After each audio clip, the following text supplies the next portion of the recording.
Alright guys, today we are fishing Lake Hancock, and right now I have got this little jig with it's a rattling jig with a crawfish trailer on it, and we're trying to catch some bass. So, fish.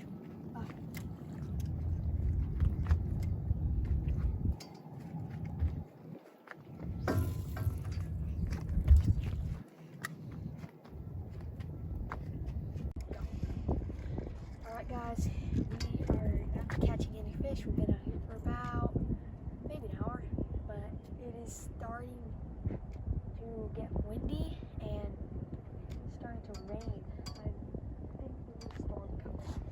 But we are going to stop fishing today, but tomorrow or the next day I will be in the Florida Keys, so hopefully I'll catch some, I don't know, saltwater fish like needlefish, snapper, and on my catfish rod, it might be too light, but I'm going to try to go for some sharks.